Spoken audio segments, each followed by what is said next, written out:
The Salem witch trials. A textbook case of mass hysteria, right? A tragic but simple chapter of superstition and fear, safely locked in the past. But what if that's not the whole story? What if the official narrative, the one about political feuds, social anxiety, and maybe some contaminated rye bread, is just a convenient smokescreen? A rational explanation for something that was profoundly irrational. What if, hidden beneath the layers of religious fervor and public panic, a genuine spiritual war was being fought in the shadows of that small colonial town? Think about it. The historical records are filled with bizarre testimonies, spectral evidence, and chilling confessions that defy simple psychological analysis. We're told to dismiss it all, to label it as delusion. Tonight, we don't dismiss it. We investigate it. We're not just re-examining a historical tragedy. We are opening a case file that was deliberately slammed shut over 300 years ago. Because the true secret of Salem might not be about what people believed was happening, but what could have been genuinely lurking in the darkness, pulling the strings. And that kind of darkness, it never really goes away. To understand the fire, we have to go to where the first spark was lit. Picture it, Salem Village, 1692. This isn't a bustling city. It's a claustrophobic outpost on the edge of a vast, terrifying wilderness. A frozen landscape under a gray sky, where every shadow could hide a predator and every neighbor watches your every move. Life is hard, rigid, and steeped in a profound, unshakable belief that the spiritual world is not just real, but constantly pressing in on the physical one. The devil, to them, wasn't a metaphor for evil.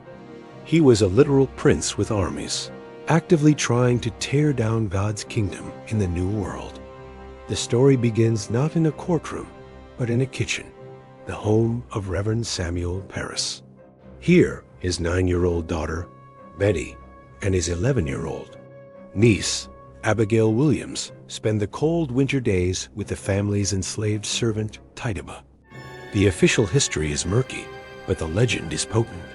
Tituba, brought from Barbados, allegedly entertained the girls with tales of her homeland stories of magic, spirits, and divination. Innocent folk tales, perhaps, shared to pass the brutal winter hours. Or was it something more? A crack being opened between worlds? An initiation into a different way of seeing reality? Then it begins. The girls start acting unwell. They scream without cause, contort their bodies into impossible shapes, and fall into trance-like states, complaining of being pinched and bitten by invisible forces. The local doctor, William Griggs, is baffled. Finding no physical cause, he offers a diagnosis that, in 17th century New England, was as real as any disease. The girls were under an evil hand. They were bewitched. Now, the modern, rational mind immediately jumps to explanations. Ergot poisoning from contaminated rye, a known hallucinogen? Possible, but as scholar Linda Caporail noted, this doesn't quite fit all the symptoms or the selective nature of the afflictions. Post-traumatic stress from the brutal frontier wars, as argued by historian Mary Beth Norton? A compelling theory, given that many of the accusers were refugees from violent conflicts. Or was it simply a case of teenage girls trapped in a repressive society, discovering that a little bit of acting out could give them unprecedented power and attention? These are neat, tidy boxes to put the chaos in. But the events refused to stay in the box. The key that unlocked the madness was illegal. Concept so strange, it feels like fiction. Spectral evidence. The court, led by figures like William Stoughton, accepted testimony that a victim was being attacked by a witch's specter or spirit form, even while the accused witch's physical body was miles away. Imagine that. Suddenly, a private dream or a fleeting nightmare becomes admissible evidence in a capital trial. It was a legal framework for prosecuting thought crimes and spiritual assaults. Well, I guess 17th century lawyers didn't believe in leaving a welcome mat for reasonable doubt. The girls, under pressure, named their tormentors. The first three accused were perfect targets. Sarah Good, a beggar. Sarah Osborne, a social outcast. And Tituba herself. And when Tituba was interrogated, she didn't just confess. She unleashed a narrative that turned a local disturbance into a full-blown spiritual war.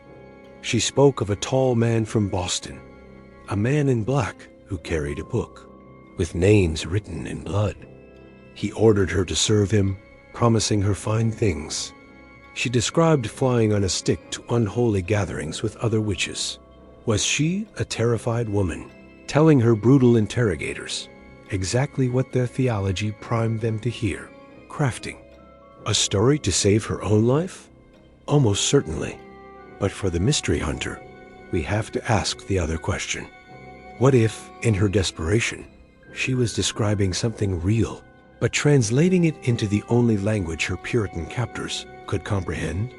What if the man in black wasn't the Christian devil, but a coded reference to a real person, or even a symbolic force they had unwittingly disturbed?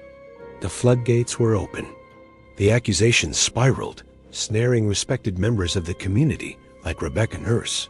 It felt like a contagion, a hunt that had developed a mind of its own. Already. Intrigued? Hit subscribe so you don't miss what comes next. Even Reverend John Hall, an initial supporter of the trials, would later write a book filled with regret, questioning the very methods he had once endorsed. He saw firsthand that the tools they used to fight the darkness seemed to be creating more of it. But what if the contagion wasn't just hysteria? What if something was truly spreading from mind to mind, an invisible parasite of fear, or something else? And what about the book Tituba mentioned? Was it just a prop in her desperate story, or does it point to something more organized, a genuine coven hidden in plain sight? This is where the official story breaks down and we dive deeper. We need to look closer at Tituba's confession, not as a fabrication, but as a translation. What if she wasn't describing European devil worship at all? Her stories, filtered Puritan ears, sound satanic. But historians like Elaine Breslau, in her book Tituba, Reluctant Witch of Salem, suggest Tituba's magical framework was likely a syncretic blend of South American and African spiritual traditions. This wasn't about good versus evil. It was about interacting with a world of spirits, some helpful, some mischievous, some powerful, a concept utterly alien to the rigid, black and white theology of the Puritans. So here is the terrifying possibility. What if Salem wasn't a case of mass hysteria about nothing? What if it was a case of mass misunderstanding about something? Picture this. In the oppressive, fear-soaked atmosphere of Salem, a genuine, non-Christian spiritual practice is introduced. To the Puritans, this is like introducing a foreign virus into a sealed ecosystem. Their entire worldview is designed to see such a thing as a demonic attack. They can't process it any other way. The man in black wasn't Satan. He was the Puritans' interpretation of an unfamiliar spiritual entity from Tituba's world. Red Rat, she described, wasn't a demon's familiar. It was a powerful spirit animal from a completely different cosmology. And here's the true peak of the mystery. What would happen if this ritualistic practice, designed for one cultural and spiritual environment, was performed in another, completely incompatible one? What if it actually worked, but in a twisted, monstrously amplified way? What if the rituals didn't summon a literal devil, but instead tore a hole in the psychic fabric of the community? Imagine it as a form of spiritual radiation, leaking into the collective unconscious of Salem, the most sensitive and psychologically vulnerable. The young girls became the first victims, the first conduits for this chaotic energy. Their convulsions, their screams, their visions of spectral torment. What if they weren't faking? What if they were experiencing a genuine, terrifying psychic assault? A feedback loop of fear unleashed by this clash of belief systems. This theory reframes the entire event. It's no longer about deluded girls pointing fingers. It's about a spiritual experiment gone catastrophically wrong. An experiment nobody even knew they were running. The Puritans thought they were fighting a war against the devil, but they may have been fighting the shadow of their own ignorance, a shadow that took on a terrifying life of its own. Think about the infamous witch cake, a bizarre ritual where a cake made with rye meal and the afflicted person's urine was fed to a dog. If the dog exhibited similar symptoms, the presence of witchcraft was confirmed. This is pure sympathetic magic, a folk ritual suggested by a neighbor, Mary Sibley, and carried out by Tituba. It's a classic case of do as I say, not as I do, but with much higher stakes. In their panic, the Puritans themselves began wielding the very kind of power they were condemning, proving that the lines between their world and the world of magic were blurring dangerously.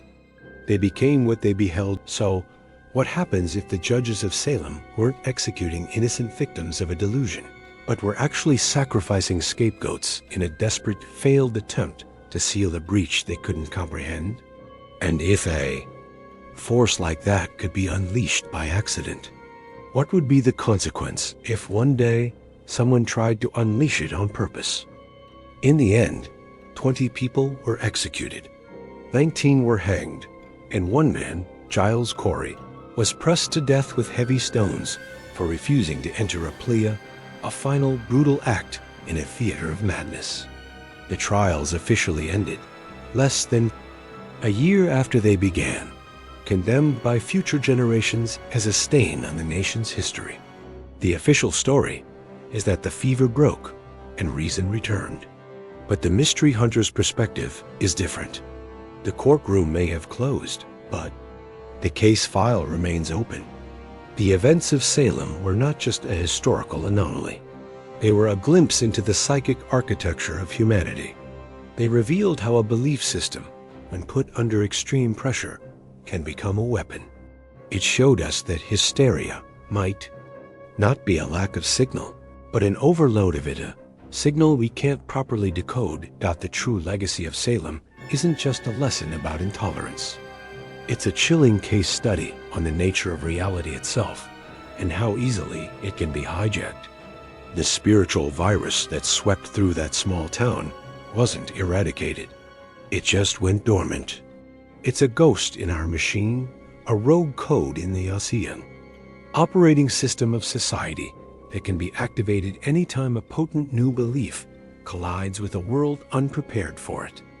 You can see its echoes today in the way ideas spread like wildfire online, creating digital witch hunts and fracturing our shared reality. The technology is different, but the human hardware is exactly the same. The pattern of a hidden hand guiding events from the shadows. It doesn't end in 1692. It's a thread we'll pull on again. And that's our hunt for now, a journey into the shadow of Salem, a wild mix of documented history and tantalizing what-ifs based on bibliographical sources. What do you think?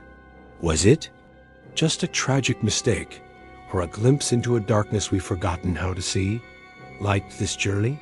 Hit subscribe for more mysteries, because the map of the past is still full of uncharted territory.